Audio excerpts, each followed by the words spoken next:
Hello प्यारे दोस्तों, कैसे हैं आप लोग। आशा करते हैं अच्छे होंगे। तो आज के हम इस वीडियो में आपको कोण यानी इसको इंग्लिश में बोला जाता है एंगल, इसी के बारे में समझेंगे कि कोण क्या होता है, कोण कितने प्रकार के होते हैं, कोणों के प्रकार के बारे में जानेंगे। तो सबसे पहले समझते हैं कोण कहते किसको है। तो दो किरणों के मध्य झुकाव को कोण कहा जाता है। यानी दो किरण है, जैसे मान लेते हैं एक किरण ये हुआ और एक किरण ये ले लिए। अब दो किरण है या फिर एक किरण ये रहा, एक किरण ये रहा।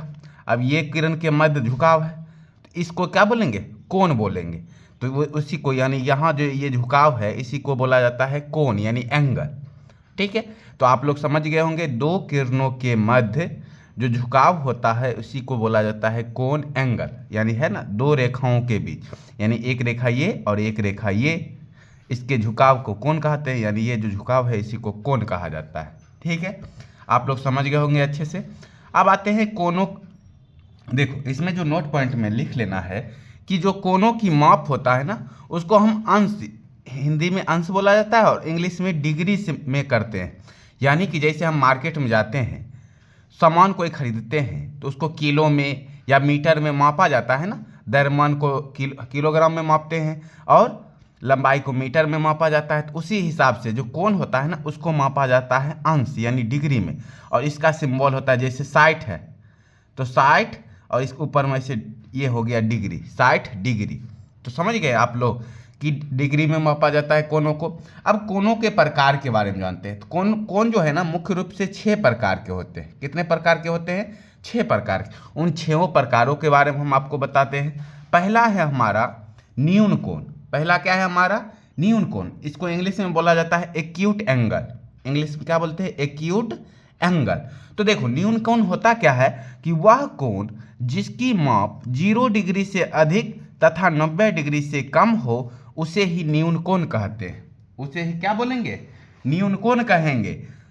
या फिर एक और एग्जांपल लेते हैं, वह कोण जो एक समकोण से छोटा होता है। समकोण का मतलब जो कोण 90 डिग्री हो, समकोण से छोटा होता है उसी को न्यून कोण कहते हैं। या ऐसे समझ गए कि 0 डिग्री से अधिक हो और 90 डिग्री से कम हो तो न्यून कोण कौन होता है। अब देखो जैसे ये जो कोण होगा ना 90 डिग्री का होगा। एक जैसे रेखा ले लेते हैं और उस पर एक सीधी रेखा, और ये वाला कोण होता है हमारा 90 डिग्री का और इसी को बोलते हैं समकोण। तो इससे क्या कहता है, 90 डिग्री से छोटा होना चाहिए और 0 डिग्री से हमारा बड़ा होना चाहिए। तो इससे छोटा होगा, यानी कि यहाँ से भी एक रेखा अगर आया तो ये कोण हमारा क्या हो जाएगा? न्यून कोण हो जाएगा। ये कोण भी न्यून कोण हो जाएगा, ये कोण भी न्यून कोण हो जाएगा। तो आप लोग समझ गए होंगे 0 डिग्री से बड़ा और 90 डिग्री से छोटा हो तो यानी कि ये न्यून कोण का हम फिगर बना दिए हैं। इसके बीच का जो कोण बना ये न्यून कोण बन गया। तो 90 डिग्री से छोटा है, ये क्या है? 90 डिग्री से छोटा है। तो 90 डिग्री से छोटा, यहाँ भी अगर कोण आएगा तो ये कोण भी क्या होगा? न्यून कोण ही होगा। और यहाँ अगर कोण आया ये भी कोण क्या होगा? न्यून कोण ही होगा। तो आप लोग अच्छे से समझ गए होंगे न्यून कोण को। अब दूसरा है समकोण। तो समकोण अभी बता ही दिए। देखो इसको इंग्लिश में बोला जाता है राइट एंगल। तो वह कोण जिसकी माप 90 डिग्री हो उसे ही कहते हैं समकोण या राइट एंगल। तो 90 डिग्री कैसे बनाना है कोण? तो देखो एक सीधी रेखा खींच लिए और उस पर एक लंबवत यानी कि एकदम सीधी लंबाई में एक रेखा खींच लेते हैं। अब यहाँ जो एक कोण बना ना, ये कोण बना हमारा समकोण यानी 90 डिग्री का कोण बना, इसी को बोलते हैं समकोण। ठीक है, आप लोग अच्छे से समझ गए होंगे। अब तीसरा आते हैं। तीसरा कह रहा है हमारा अधिक कोण। अधिक कोण इसको इंग्लिश में बोला जाता है ऑब्ट्यूज एंगल। तो अधिक कोण कहते किसको हैं? तो वह कोण जिसका माप समकोण यानी कि 90 डिग्री से अधिक हो तथा 180 डिग्री से कम हो उसे ही कहते हैं अधिक कोण। उसे ही क्या कहेंगे? अधिक कोण। अब देखो कहता है 90 डिग्री से अधिक हो, तो 90 डिग्री का कोण हम आपको बता ही दिए। अब 180 डिग्री का कोण कैसे बनाते हैं वो समझ लीजिए। तो एक जैसे यहाँ बिंदु है, यहाँ से एक रेखा आई, ठीक, और एक रेखा इधर से आई तो विपरीत रेखा आएगी। जो 180 डिग्री का कोण बनता है ना उसमें विपरीत रेखा आता है, समझ गए? तो यानी कि एक रेखा इधर और एक रेखा इधर से, दोनों के बीच विपरीत रेखा। यहाँ जो कोण बना ये हमारा बन गया 180 डिग्री का कोण। कितना बन गया? 180 डिग्री का कोण। वही कहता है अधिक कोण, यानी कि 90 डिग्री से अधिक हो और 180 डिग्री यानी कि अब जैसे देखो ये हमारा बनेगा 180 डिग्री का, बनेगा ना, ये हमारा बन गया। अब यहाँ से यहाँ अगर हम इसको मिलाए तो ये हमारा हो गया 180 डिग्री।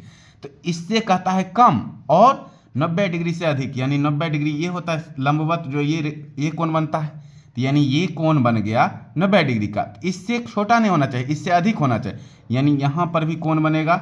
ये हमारा कोण क्या हो जाएगा, ये हमारा कोण हो जाएगा, सॉरी इधर से लेंगे ना, यानी ये हमारा कोण हो जाएगा अधिक कोण।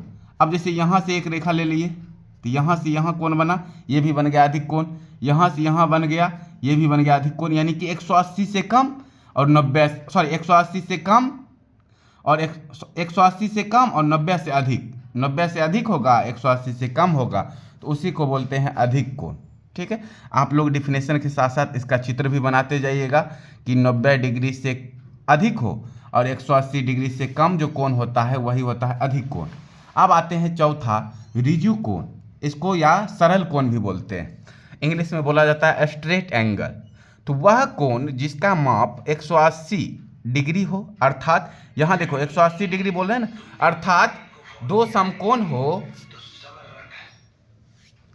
समकोण हो के बराबर हो तो उसे ही क्या कहेंगे, ऋजु कोण कहते हैं। ठीक है, यानी कि 180 डिग्री हो, तो हम अभी आपको बताएं ना ऊपर में 180 डिग्री का कोण कि एक सीधी रेखा लिए और एक विपरीत रेखा आया तो वहाँ जो कोण बना एक हमारा क्या बन गया 180 डिग्री का। तो ये हमारा कोण कितना हो गया, 180 डिग्री का कोण हुआ। तो 180 डिग्री के कोण को ही क्या कहते हैं, ऋजु कोण कहते हैं या सरल कोण कहते हैं। पांचवा है हमारा बृहत कोण। पांचवा क्या है हमारा, बृहत कोण। तो बृहत या प्रतिवर्ती कोण भी इसको बोलते हैं। तो रिफ्लेक्स एंगल, इंग्लिश में बोला जाता है क्या, रिफ्लेक्स एंगल बोलते हैं। तो वह कोण जिसका माप 180 डिग्री से अधिक हो तथा 360 डिग्री से कम होता है उसे ही बृहत कोण या प्रतिवर्ती कोण कहते हैं। अब देखो 360 डिग्री का कोण कह रहा है, तो 360 डिग्री का कोण कैसे बनाते हैं, एक रेखा आया, उसी पर एक और रेखा आया, ठीक है, और यहाँ जो ये कोण बना ना पूरा एकदम चारों तरफ का गोलाकार, ये जो चारों तरफ का कोण बन गया यही होता है 360 डिग्री। तो इससे कहता है कम हो और 180 से अधिक हो, तो यानी 360 से, यानी 360 आ जाएगा तो हमारा ये पूरा आ जाएगा गोल, यानी यहाँ भी कोण बना, ये भी कोण बनेगा ना, ये भी हमारा अगर कोण बनेगा ये भी हमारा बनेगा बृहत कोण, या ये भी कोण बनेगा हमारा बृहत कोण, ये भी कोण बनेगा बृहत कोण। 180 से अधिक, ये 180 है, इससे अधिक हो और 360 से कम हो, यानी कि यहाँ से पूरा गोलाकार ना, यानी कि ये भी कोण बनेगा हमारा बृहत कोण ही बनेगा ये वाला। तो समझ गए होंगे आप लोग, इसे आप ग्राफ में बना लीजिएगा चित्र अच्छे से कि वह कोण जिसका 180 डिग्री से अधिक हो, जिसका माप 180 डिग्री से अधिक हो और 360 डिग्री से कम होता है वही होता है बृहत कोण। तो पांचवा हो गया। अब लास्ट छठा जो कोण होता है हमारा वो होता है संपूर्ण कोण। क्या होता है, संपूर्ण कोण, और इंग्लिश में इसको बोला जाता है कंप्लीट एंगल। तो कंप्लीट एंगल कहते किसको हैं, तो वह कोण जिसका माप 360 डिग्री का होता है उसे ही कहते हैं संपूर्ण कोण। ठीक है, यानी कंप्लीट एंगल।